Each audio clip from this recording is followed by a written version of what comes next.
Dando continuidade à nossa programação, teremos agora o quinto painel, intitulado Conflitos de Competência à Luz do STJ.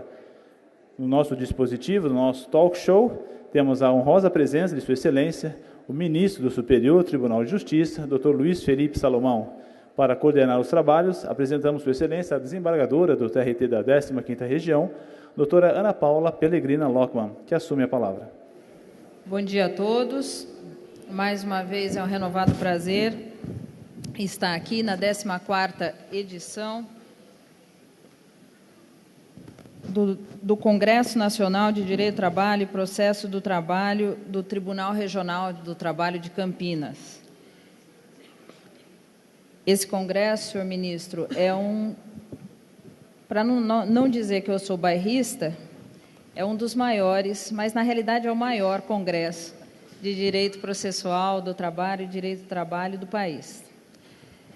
E, mais uma vez, é uma honra ter o senhor aqui conosco. Nós vamos apresentar o quinto painel, Conflitos de Competência à Luz do STJ.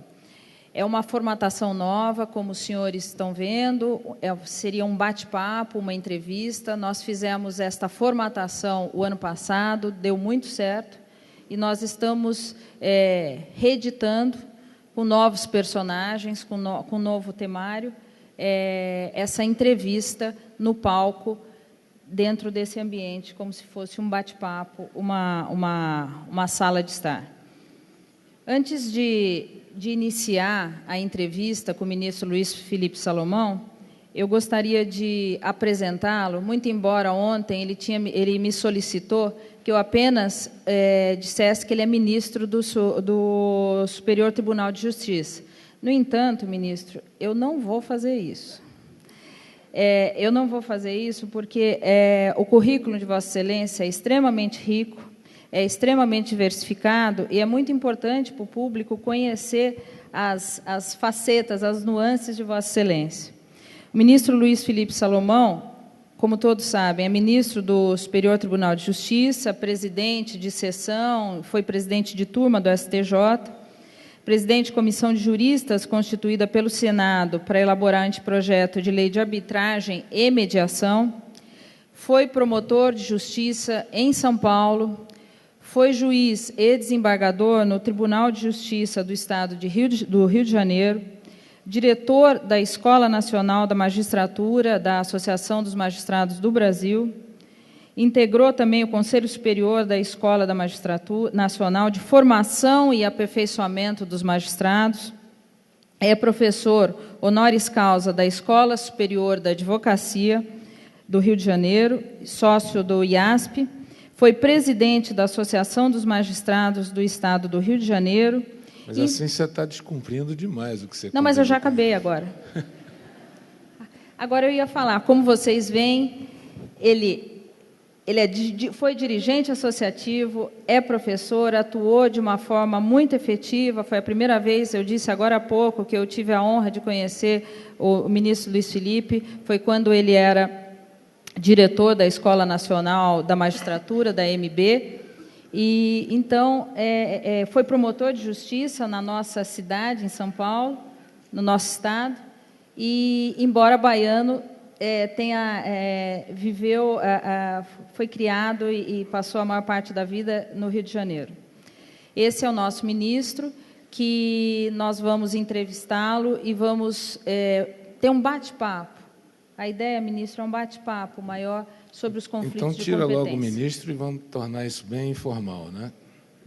Daí eu não sei se eu vou poder cumprir novamente. Pelo menos na frente. Ministro, a questão do conflito de competência é algo que muito tem sido debatido na Justiça do Trabalho, até porque as questões acabam subindo, quando existem, ao Superior Tribunal de Justiça. Então, eu me permito iniciar com algumas questões para abrir o temário e nós começarmos esse debate. 9 anos após o advento da Emenda Constitucional 45 de 2004, que ampliou significativamente a competência da Justiça do Trabalho, Qual a análise que se faz a respeito do processo de consolidação da jurisprudência quanto à controvérsia interpretativa em relação ao conteúdo da atual redação do artigo 114, em especial em relação ao alcance da expressão relação de trabalho? Bem, Ana Paula, antes de responder a tua pergunta, que a gente já havia combinado antes, como o pessoal já deve estar imaginando, eu vou pedir duas... Não era para contar essa parte. Eu vou pedir duas observações rápidas, dois parênteses rápidos. O primeiro é para agradecer a acolhida que tive aqui, tanto da sua parte, como também dos organizadores desse evento, dizer da minha satisfação que é de estar entre os colegas que compõem esse tribunal, que é um tribunal de ponta da Justiça do Trabalho no nosso país. Dizer também da felicidade que tive ao rever alguns colegas que eu não via há bastante tempo, de sonho associativo. Então, em teu nome, no presidente Cooper, no nome também do Zanella, eu peço licença para fazer um cumprimento a todos os colegas juízes aqui do nosso TRT de Campinas. Também quero estender esse cumprimento a todos que eu poucas vezes vi um auditório tão grande, uma participação tão intensa. Por isso também quero cumprimentar os organizadores, já na sua 14ª versão, um seminário dessa magnitude, com expositores, puxa, cada um mais qualificado que o outro, com expositores estrangeiros, enfim, um belíssimo seminário que eu também tenho a honra de participar. E, por fim, eu queria um pouco de tolerância de todos, porque eu integro a segunda sessão do Superior Tribunal de Justiça, que mexe com o direito privado, mas o direito do trabalho como um todo, eu acho que eu não vejo desde a época de faculdade. Então, evidentemente que não é um tema que eu lido todos os dias. Mas, como você me disse, os organizadores também, de que nós vamos tratar de conflito de competência, fundamentalmente, é que eu me animei a comparecer. Então, o primeiro pedido é de tolerância se eu escorregar um pouco, e fatalmente escorregarei, na matéria trabalhista. Bem, quanto à sua pergunta, efetivamente, para respondê-la, eu preciso voltar um pouquinho, primeiro, para situar o que todos já sabem, mas eu queria voltar e situar o porquê do Superior Tribunal de Justiça ter esse protagonismo na questão relativa, eu esqueci de mencionar também os ministros do TST, que hoje também honram o nosso seminário, que são os ministros Lélio e Renato. Enfim, o papel do Superior Tribunal de Justiça, para começar a responder a questão relativa à ampliação da competência da Justiça do Trabalho, é um ponto importante. Por quê? O papel do Superior Tribunal de Justiça, como todos sabem, ele começa a partir da Constituição de 88, ele é uma costela do Supremo Tribunal Federal, criado para, em tese, resolver o problema da crise do recurso extraordinário. O Supremo, cujo modelo é um modelo completamente diferente de todos os modelos da Europa continental e da própria Corte americana, na qual nos inspiramos, o Supremo julga também em nível de recurso, não controla só a constitucionalidade das leis, controle concentrado e difuso, mas julga também em nível de recurso. E havia, e agora, de certa maneira, se controlou a crise do Supremo, havia, na época da Constituição, um boom de demandas e o Supremo não fazia frente a esse volume. Muitas soluções, como alguns se recordam, foram aventadas, ampliação do número de ministros, diminuição da competência, relevância, enfim, várias soluções foram aventadas, mas se optou por criar o Superior Tribunal de Justiça, dividindo a tarefa. O Supremo ficaria com recurso de índole constitucional e o STJ de índole infraconstitucional. Na prática, muitas vezes, essa linha que separa as competências é muito tênue, e há aquela situação em que nem o Supremo julga porque diz que a matéria é infra, e nem o STJ julga porque diz que a matéria é constitucional. Mas o fato é que, por essa formatação, e é aí que eu quero chegar, o STJ ele tem um papel de um tribunal de superposição, justamente porque decorre no concerto dos outros tribunais superiores, e eu estou pedindo licença aos colegas do TST, puxando um pouco a sardinha para a minha brasa, mas no concerto da Constituição, o STJ tem um papel de superposição. E aonde mais nitidamente se verifica esse papel de superposição é justamente quando o STJ julga conflitos de competência envolvendo matérias e juízes não subordinados ao mesmo tribunal, que é o caso, e é por isso que o STJ julga a maioria das questões relacionadas à competência da Justiça do Trabalho. E a maioria dessas questões são julgadas na minha seção, que é a segunda seção da Justiça do Direito Privado. Pois bem, então, feito esse esclarecimento, eu passo a tentar enfrentar essa questão da ampliação da competência e como o STJ vem construindo essa jurisprudência em auxílio, em afirmação da competência da Justiça do Trabalho. Pois, como a evolução da sociedade, aliás, em todas as matérias, né, nós lidamos diretamente com direito de família, direito de sucessão. Se pegar, assim, por exemplo, a evolução dos direitos da mulher, a evolução dos direitos da filiação, que antes havia discriminação e hoje já não há. Se pegarmos essa evolução, vamos perceber que os fatos todos vêm a reboque da lei. E a construção da jurisprudência, sobretudo de um tribunal superior, ela é muito afinada com os avanços sociais. Vamos pegar só um exemplo para ilustrar o que eu estou dizendo. Recentemente, o STJ, adotando uma posição contramajoritária, e às vezes, justamente é o papel de um tribunal superior tomar uma posição contramajoritária, no caso dos direitos homoafetivos, reconheceu o direito à adoção por um casal do mesmo sexo. Claro que é uma posição que, se for submetida ao parlamento, nós todos sabemos que não será aprovada. E qual é o papel de um tribunal superior?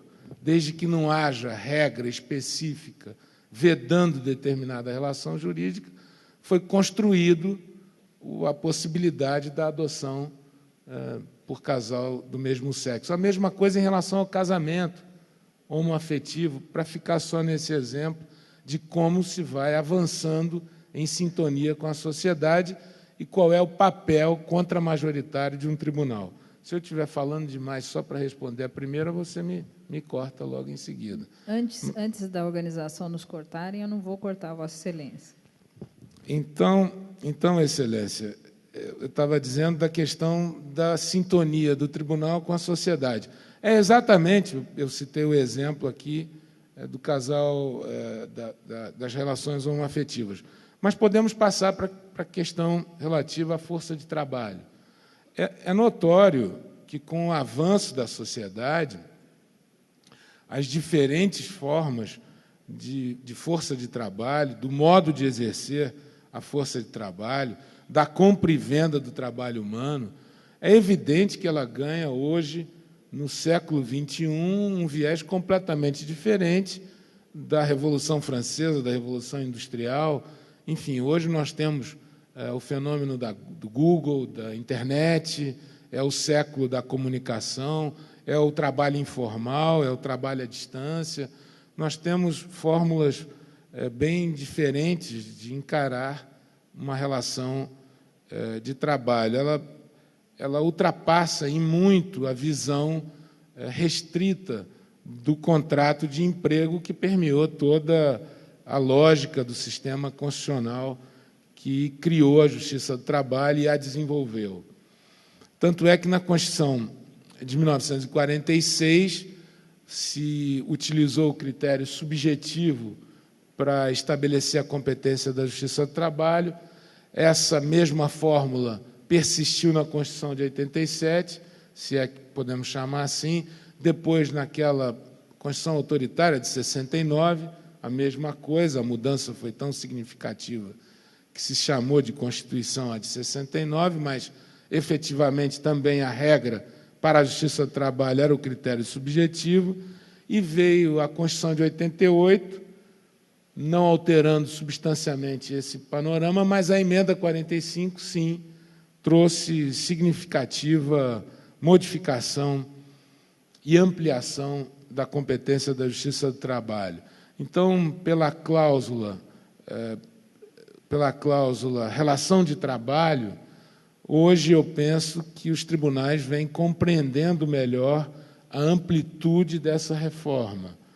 Talvez no começo nem tanto, mas agora eu penso que avançamos bastante, ao menos na jurisprudência que vem sendo construída pela segunda seção do Superior Tribunal de Justiça, nos conflitos de competência. Hoje se tem mais ou menos nítida a ideia de que, por relação de trabalho, isso envolve, direto ou indiretamente, todo o trabalho humano. E isso significa decorrente ou não do vínculo de emprego. Portanto, se implementa na prática o critério objetivo para a afirmação da competência. O que também é curioso, porque na reforma constitucional, na disputa da reforma constitucional e na própria Constituição, né, e depois na reforma constitucional, havia um burburinho muito grande, se discutia a necessidade de permanência ou não da própria Justiça do Trabalho, e acabou que ela saiu tão fortalecida, com a competência ampliada, e que hoje nós estamos aqui justamente discutindo esse ponto. Então, é bastante interessante notar esse aspecto da questão. Muito bem. E, adotando exatamente esse seu raciocínio, nós, sob a nossa ótica, houve acertos, houve desacertos, com relação à jurisprudência dos tribunais, durante esse processo de estabelecimento dos contornos da nova relação da nova competência da Justiça do Trabalho. Vossa Excelência poderia abordar alguns aspectos de algumas fixações de competência, como no caso das ações possessórias de interdito proibitório, fundados, por exemplo, no exercício do direito de greve, a ação de indenização por danos morais e patrimoniais decorrentes de acidente de trabalho, ou mesmo direito intertemporal, processos que se encontravam tramitando anteriormente na Justiça Comum e na época do advento da Emenda Constitucional 45. Então, todos esses aspectos que permearam de lá para cá, toda essa evolução e essa fixação, essa modulação, acho que modulação é uma palavra muito interessante, que hoje é muito usada, essa modulação da nossa competência? É interessante isso, porque, como eu disse, demorou um pouco para os tribunais, para a jurisprudência dos tribunais, e vamos falar do próprio STJ, demorou um pouco para entronizar essa mudança. Como todo misoneísmo, né, como tudo que é novo, nós que mexemos com o direito temos um pouco a dificuldade de compreender os avanços. Eu estou fazendo aqui uma meia-culpa, nós costumamos ter um pouco de resistência ao que é novo, ainda que ele seja bom, né? Mas as dificuldades para se entender o conceito de relação de trabalho e a extensão da mudança que o Constituinte quis implementar com a alteração da competência da Justiça do Trabalho, isso demorou um pouco para acontecer, ao menos no STJ. A jurisprudência do Supremo, não. A jurisprudência do Supremo sempre foi uma jurisprudência muito progressista na ampliação da competência da Justiça do Trabalho. Eu separei, por exemplo, dois paradigmáticos acórdãos, um da relatoria do saudoso ministro de Direito e outro do ministro Aires Brito, onde, nessas duas questões que você mencionou, no caso do RE 579648, o Supremo logo de cara afirmou que a competência das ações possessórias era mesmo da Justiça do Trabalho quando decorria, direto ou indiretamente, do direito de greve. E, no conflito de competência 7204, o ministro Aires Brito afirmou também logo de cara que a competência da Justiça do Trabalho não se limitava nas ações indenizatórias do obreiro contra o empregador, nas ações por acidente de trabalho, indenizatórias em geral, não era só relacionada a ele próprio, era também à viúva, aos seus filhos, quando ele depois ingressava com a ação, quando ele vinha a falecer. E o STJ demorou para fazer essas mudanças, mas o Supremo a captou muito nitidamente. Depois veio a súmula vinculante 23 do próprio Supremo, que tratou da matéria. E o Supremo sempre fez também a distinção de que a relação estatutária era a relação estatutária, direito administrativo, portanto, fora da Justiça do Trabalho. Então, o STJ é que vacilou um pouco na mudança do paradigma. Tanto é verdade que a súmula 366, que tratou da ação indenizatória do cônjuge e dos filhos falecidos do trabalhador para ingressar com a ação indenizatória, ela não durou um ano, praticamente, de vigência. Ela foi editada e logo depois revogada, porque justamente se percebeu o erro, o equívoco que se estava incidindo quando o Supremo já fazia bem nítida a distinção. Olha, não é o tipo de legislação ou de lei que se vai aplicar que vai ditar a competência da Justiça Comum ou da Justiça do Trabalho. O que vai estabelecer a competência é a relação subjacente. Se ela decorrer de relação de trabalho, a competência é sempre da Justiça do Trabalho. Então, o STJ, nessa matéria, foi e voltou algumas vezes. No caso também das ações possessórias decorrentes do direito de greve, seja elas quais forem, o STJ tinha uma jurisprudência vacilante e, a partir da decisão do Supremo, é que se realinhou para fixar essa nova competência. Mas as coisas estão mudando. Eu creio que agora, por exemplo, tivemos recentemente uma releitura da súmula 363 do STJ. Era a questão que eu ia fazer, do profissional, né? Exatamente, que diz assim: compete à Justiça Estadual julgar a ação de cobrança ajuizada por profissional liberal contra o cliente. Até num precedente que eu mesmo encaminhei, nós tratamos por um duplo viés essa questão. Estamos procurando fazer uma releitura até chegar ao ponto, a meu juízo, que essa súmula deverá ser, não digo mais adequada, mas eu acho que ela deve ser revogada, porque, efetivamente, quando o empregado ele tem que contratar advogado para ajuizar a ação, reclamando seus direitos na Justiça do Trabalho, eu creio que a competência para julgar a causa indenizatória, quando ele vai cobrar as despesas que teve, inclusive os honorários de contratação do advogado, que se inclui num sentido mais amplo de indenização, quando ele vai cobrar isso posteriormente, eu creio que ele tem que fazer na própria Justiça do Trabalho, porque seriam duas demandas, uma na Justiça Comum, uma na Justiça do Trabalho. Não tem muito sentido a Justiça Estadual ou Comum resolver uma situação como essa, porque a lógica da fixação de honorários na Justiça do Trabalho... Da reclamação trabalhista. Claro, claro. Perfeito. Porque não faz muito sentido.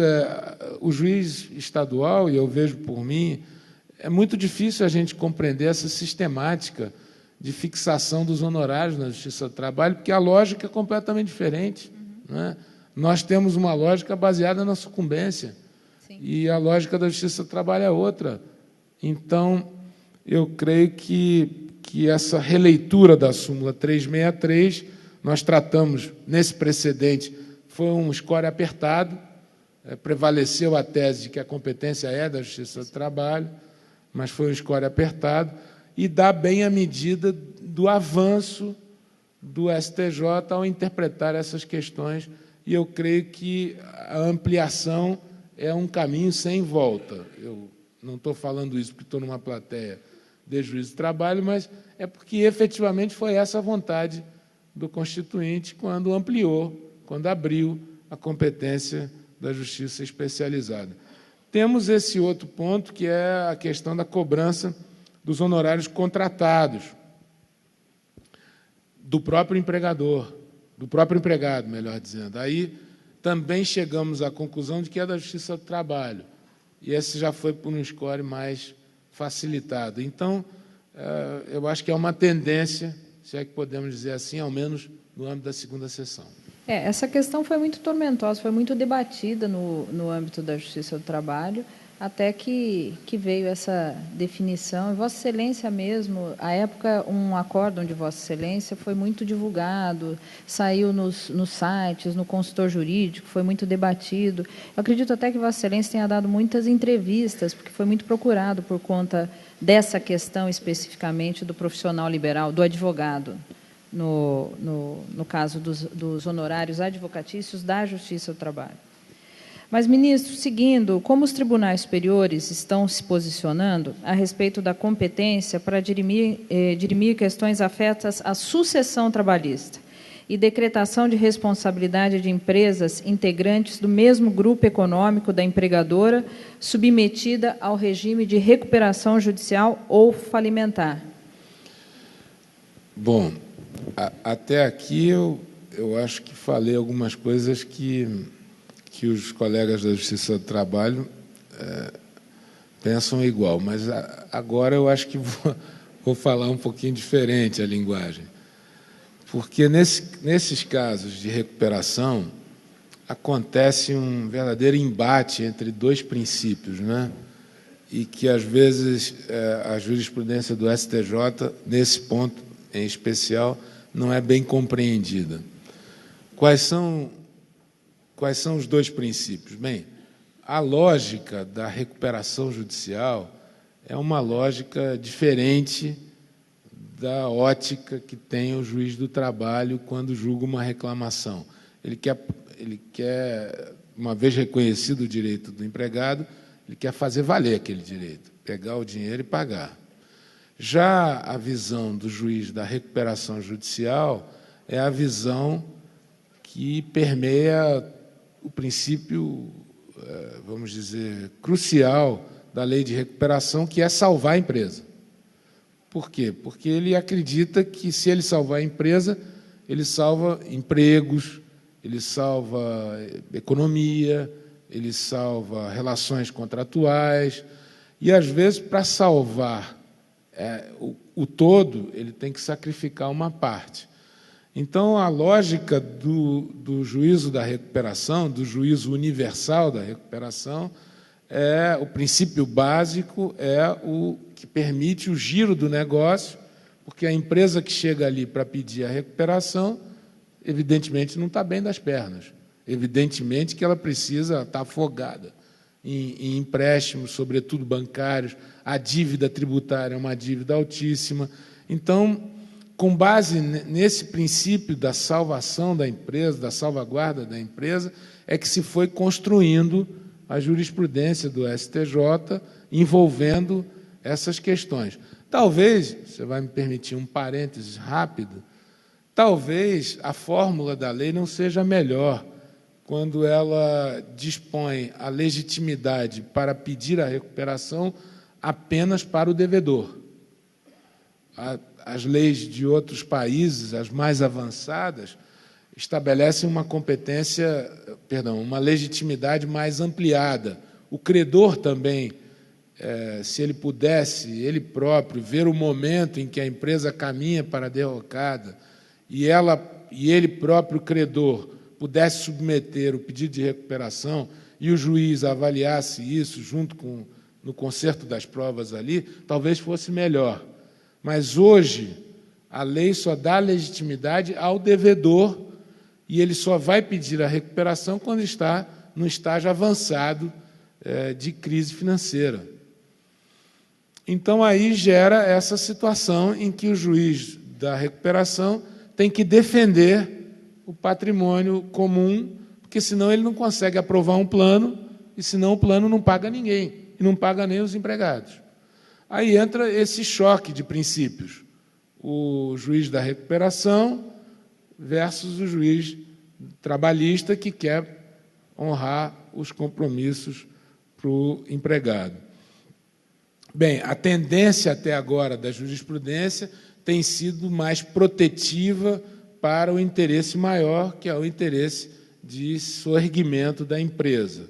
Então, foi por isso que se construiu lá no STJ a jurisprudência de que aquele prazo de 180 dias, sabem qual é aquele prazo de suspensão das ações quando há o deferimento do processamento da recuperação?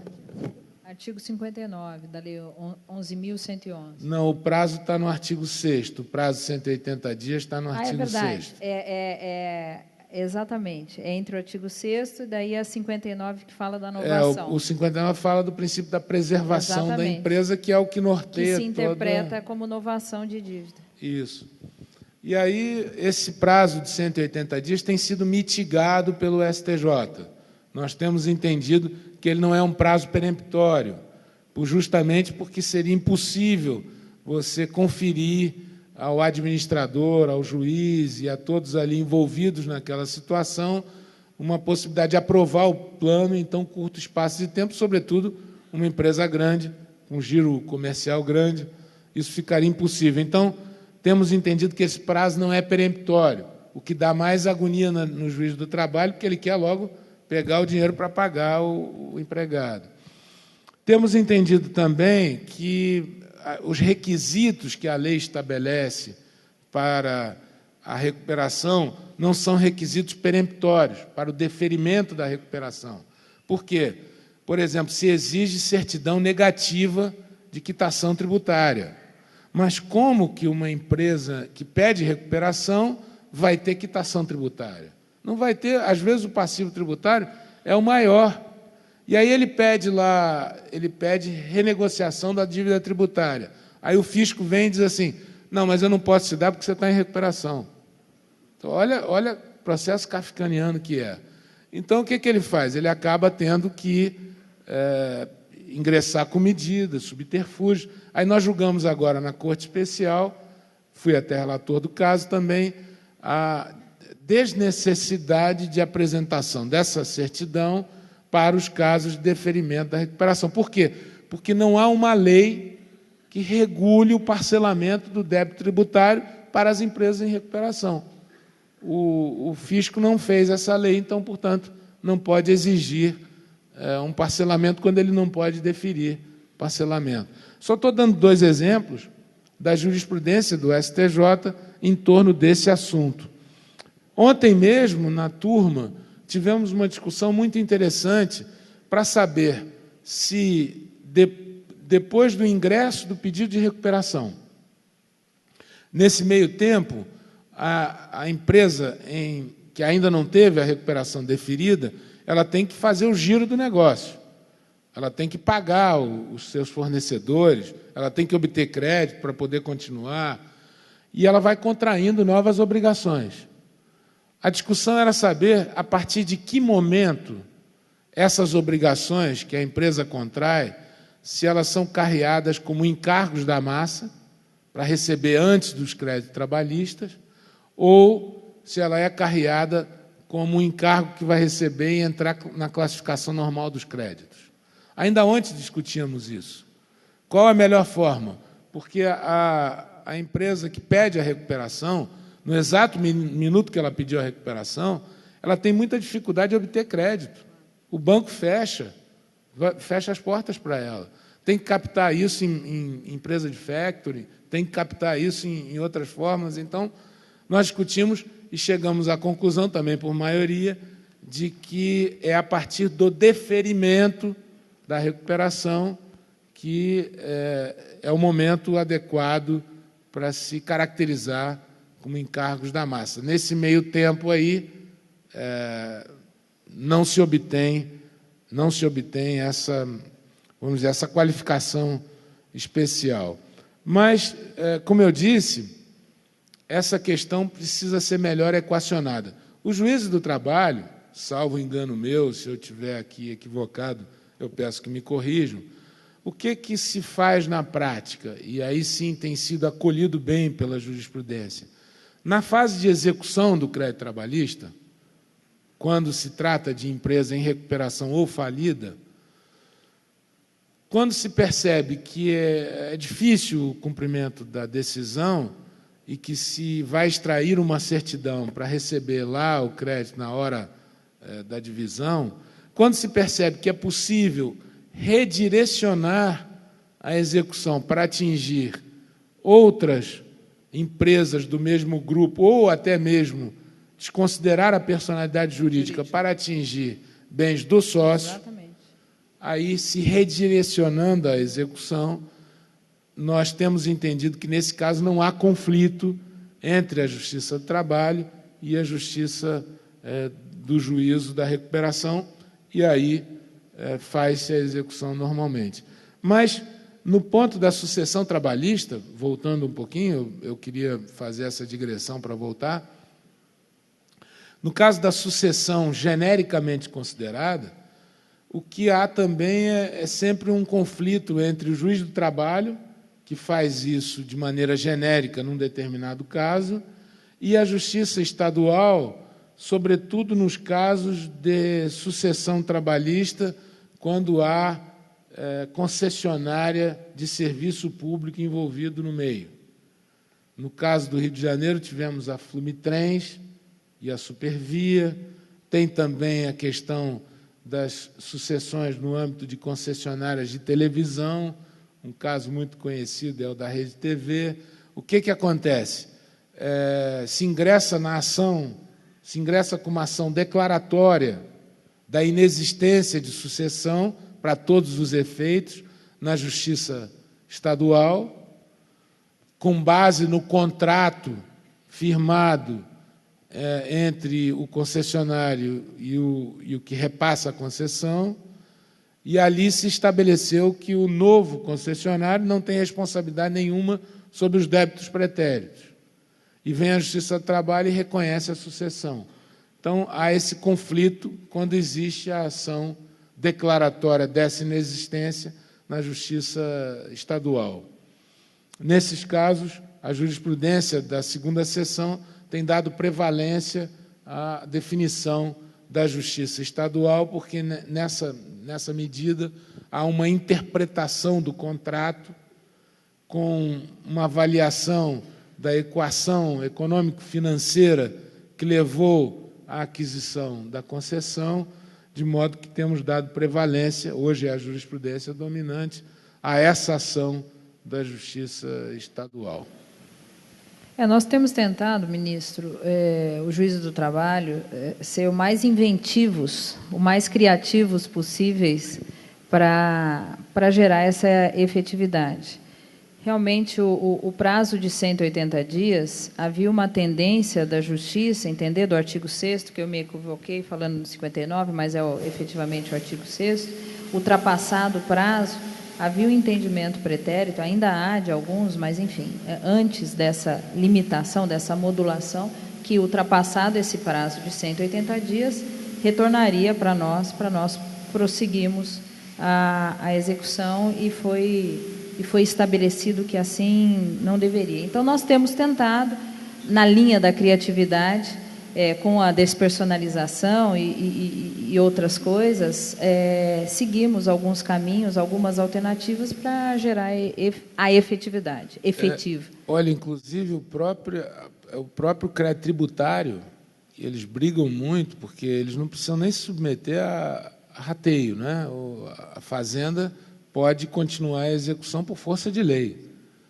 Mas, ainda assim, a jurisprudência do STJ é tão protetiva para a manutenção, o soerguimento da empresa, que mesmo nesses casos nós temos aplicado a suspensão e que não fica limitado aos 180 dias, porque se permitir que o crédito tributário possa também avançar, mesmo antes de aprovado o plano, significa dizer que nenhuma... Já é difícil hoje, saiu uma pesquisa mais ou menos recente no Estadão, onde se disse que poucas são as empresas que pedem a recuperação e que conseguem sair dela adequadamente funcionando. E são poucas que conseguem. Se permitir o crédito tributário, ou se permitir ataque ao valor da massa, vamos chamar assim, ainda que não constituída, aí não tem como, nenhuma recuperação vai dar certo. Ministro, mudando um pouquinho de assunto, mas falando de um tema que no ano passado foi estabelecida uma posição, inclusive por conta do Supremo Tribunal Federal, qual a sua análise a respeito do recente julgado proferido pelo Supremo, que reconheceu a competência da Justiça Comum naqueles casos de previdência complementar?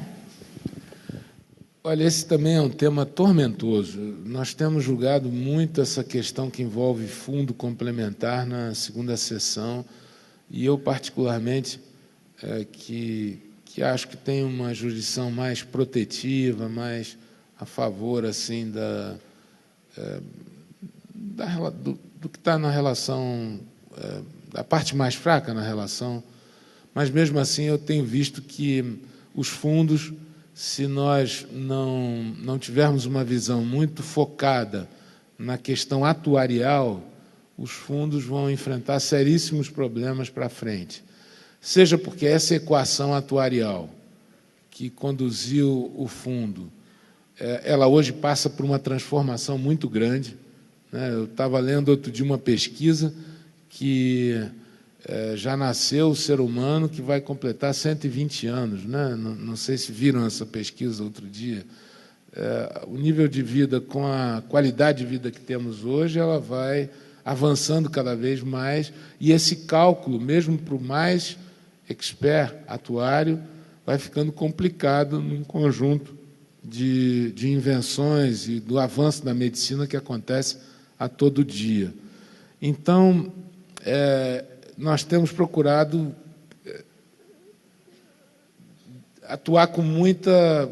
Nesse ponto aí, me permitam até usar a expressão forte, mas sermos bem conservadores na questão da aplicação dos princípios, bem inflexíveis, porque, senão, se nós não tivermos a noção de que o fundo é de todos os que compõem o fundo e não, particularmente, ele deve beneficiar um ou outro assistido ou beneficiário, se nós não tivermos bem essa noção, os fundos quebram. E eu acho que essa jurisprudência do Supremo, ao atribuir a competência para a Justiça Estadual, ela andou bem, porque justamente é uma natureza jurídica distinta, né? Outro dia mesmo no STJ, num julgado da 4ª turma, nós dissemos o seguinte, que nos fundos de previdência complementar, fechado, quando... Estamos falando aqui fundo de previdência complementar fechado, né? Nesses casos, onde não tem a natureza de aplicação financeira, não tem nada disso, é realmente plano de vida mesmo, né? Nesses casos, não é possível ao beneficiário, sem se desligar do seu contrato de trabalho, ele vir a pleitear benefício junto ao seu ao administrador do fundo. E, nesse caso, o vínculo jurídico não tem nada a ver realmente com o vínculo jurídico da relação de trabalho. Portanto, eu acredito que é uma jurisprudência hoje sólida de atribuir essa competência para a Justiça Estadual, justamente porque o vínculo jurídico, a natureza jurídica, os princípios são todos diferentes daqueles que norteiam a relação de trabalho. Essa situação específica da Previdência Complementar foi algo também que nos, sendo bastante sincero, eu peço licença a Vossa Excelência, e acredito que falo em nome de muitos colegas, foi algo que foi muito tormentoso para nós aceitar toda essa situação. É claro que tem esse lado que Vossa Excelência muito bem colocou, do todo, da questão atuarial, que realmente o brasileiro, o ser humano como um todo, está vivendo muito mais, e tudo isso tem um reflexo efetivo em planos dessa natureza, mas foi uma decisão que, de fato, nos causou grande preocupação em ser retirado, ou melhor, nos deixar impossibilitado de atuar nessa seara. Ministro, quanto à Lei 4866, que atribuiu competência à Justiça Comum, o artigo 39 da 4866, que atribuiu competência à Justiça Comum para julgar causas de representantes comerciais autônomos, aquela típica, ela foi recepcionada pela atual redação do artigo 114? Ana Paula, a gente tem que voltar para aquele primeiro ponto lá que a gente começou a conversar. Seguramente é um avanço que a jurisprudência vai ter que fazer. Eu estava pesquisando, o Supremo Tribunal Federal atribuiu para essa questão repercussão geral, para saber a competência. Se não me engano, a relatoria está com o ministro Gilmar Mendes, se não me engano, mas não tenho certeza. O fato é que está em repercussão geral no Supremo. A jurisprudência hoje do STJ é uma jurisprudência no sentido de que compete à Justiça Comum o julgamento dessa matéria, mesmo depois da ampliação da competência da Justiça do Trabalho, na verdade, da jurisdição da Justiça do Trabalho. Mas eu penso que é um avanço necessário que teremos que fazer, porque se nós concluímos que a Constituição quis atribuir à Justiça do Trabalho toda e qualquer causa que diga respeito à relação de trabalho em sentido amplo, me parece que o profissional liberal, o representante autônomo, tudo isso... Eu me lembro de um primeiro debate que fizemos, depois da emenda, ainda vivo o ministro Susequinde, fizemos no Rio de Janeiro sobre a nova competência estabelecida pela Constituição. E era assim, um negócio tão novo, era tanta novidade, que mesmo quem especializado nessa matéria relutava um pouco em atribuir, por exemplo, competência para a Justiça do Trabalho para julgar as questões que envolvam profissionais liberais, que envolvam um representante autônomo. Mas, com o passar do tempo, foi se vendo que era isso mesmo que se desejou com essa ampliação. Então, eu creio que, se colocarmos os pingos nos is, vamos chegar a esse ponto de atribuirmos para a Justiça do Trabalho essa competência com base na lei específica. Hoje, a jurisprudência predominante no STJ, em termos de conflito de competência, é fixar a competência na Justiça Comum. Mas, como está em repercussão geral, eu realmente acho que devemos aguardar a definição do Supremo. Perfeito. Ministro, eu vou me permitir fazer mais duas rápidas perguntas, até por conta do nosso horário. Mas, ministro, um assunto interessante é as lides decorrentes do trabalho do preso estariam compreendidas nessa nova competência da Justiça do Trabalho, ou, por se tratar de medida integrante da execução penal, permaneceriam na competência da Justiça do Trabalho? Há uma questão muito interessante mesmo, né? Nós já tivemos ocasião de discutir isso também, já é uma matéria da terceira sessão, mas foi discutido.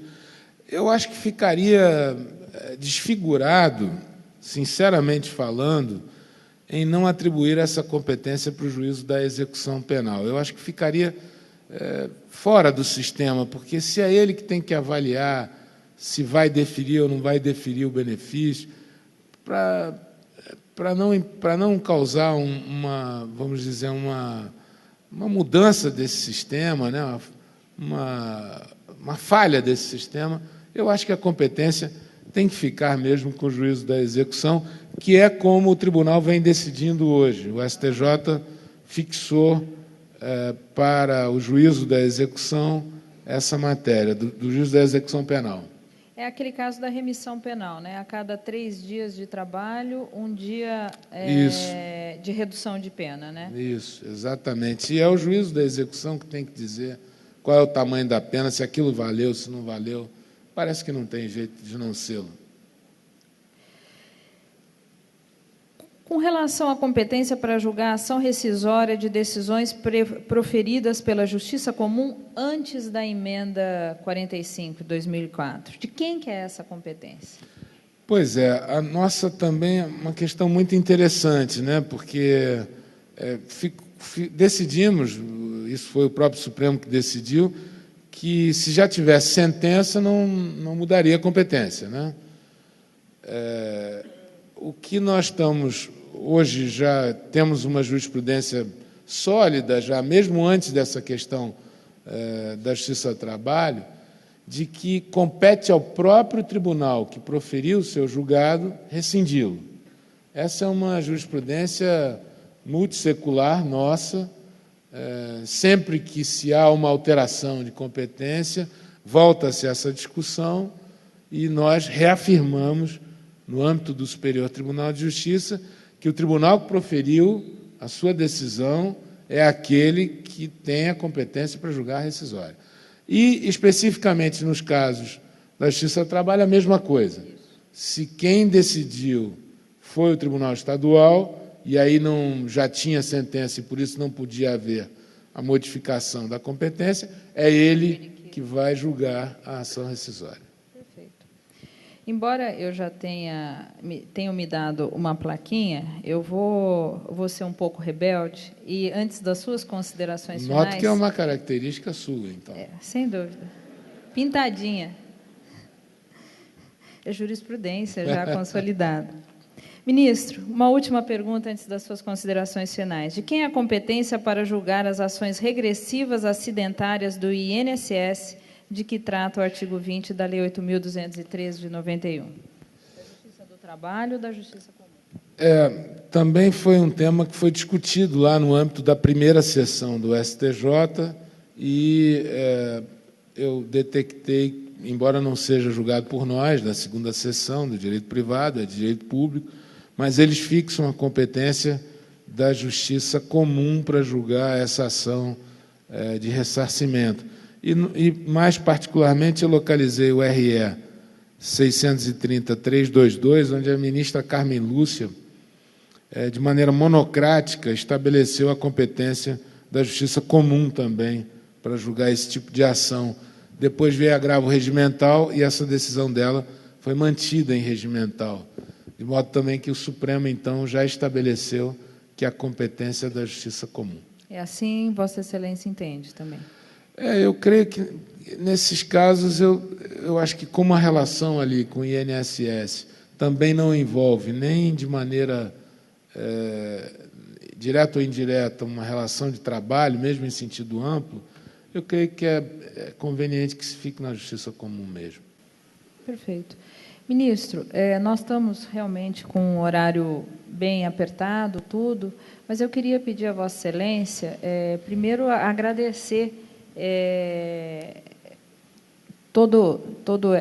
essas informações que foram prestadas por Vossa Excelência, trazer esses julgados, que são muito importantes na questão da competência, tudo, mas se Vossa Excelência poderia fazer um apanhado, considerações finais, para nós fecharmos a nossa entrevista.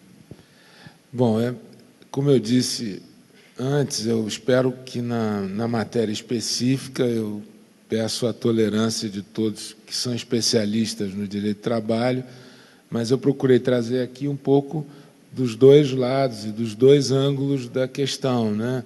De quem tem que enfrentar a matéria com essa visão de definição de competência. Eu procurei puxar para o lado que é o lado que atuamos no dia a dia, da definição de competência, quando envolve temas tormentosos, notadamente esse que diz respeito à ampliação da competência da Justiça do Trabalho. E, para mim, quero te dizer, Ana Paula, que foi especialmente gratificante, seja participar de um seminário, como disse aqui, dessa grandeza, seja nesse formato, que é um formato muito descontraído, muito informal, que eu gostei bastante de ter participado, mas vejo que é um pouco cansativo para todos, um dia de trabalho muito longo. Eu peço também desculpa se me alonguei nas respostas, mas a ideia foi apresentar esse panorama, esse pupurri aí de maneira muito corrida, sem ficar assim mencionando os números, os precedentes, mas apresentar um pouco de maneira descontraída, informal, da forma que julgamos essas matérias no Superior Tribunal de Justiça. No fundo, eu é que agradeço, tive uma enorme satisfação, acompanhei um pouco do painel anterior. É muito interessante ver essas matérias de ponta hoje discutidas num seminário desse porte aqui. Para mim, uma experiência muito gratificante. Eu é que agradeço. Ministro, mais uma vez, muito obrigada. As suas informações, as suas colocações são muito esclarecedoras para nós. Eu tenho certeza para todos aqui. Essa modulação de competência, eu acho que ainda não se exauriu, tem muito a ser debatido, muito a ser discutido, muito a ser até, como Vossa Excelência mesmo colocou, questões que já foram até sedimentadas, reavaliadas. Até porque o mundo muda muito, né? O mundo é muito dinâmico. Então, questões hoje que são fixadas e parecem ser definidas daquela forma e são imutáveis, ou como diria um ex-ministro do Trabalho, imexíveis, o mundo passa, a vida passa e as situações ocorrem e uma nova forma de avaliação daquela situação deve ser vista. Então, eu agradeço... Você vai cortar a participação do público? Então, essa parte eu não contei para o senhor, mas me cortaram a participação do público exatamente por conta do horário. Então, olha lá o Roberto. E é que o senhor não viu, atrás ali, mas eu estou vendo, a Cecília está ali também. Bom, então, eu vou ser obrigada... Pelo menos eu não corro o risco de ficar sem alimentação na hora do almoço. Não, o voucher está garantido, Roberto? O voucher está garantido, desde que, ele me passou o ponto aqui, desde que eu encerre imediatamente o painel.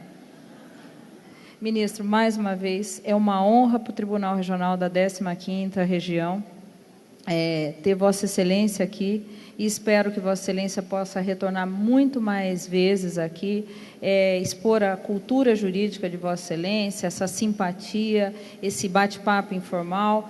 Foi muito importante para todos nós e, mais uma vez, muito obrigada. Eu é que agradeço. Obrigado.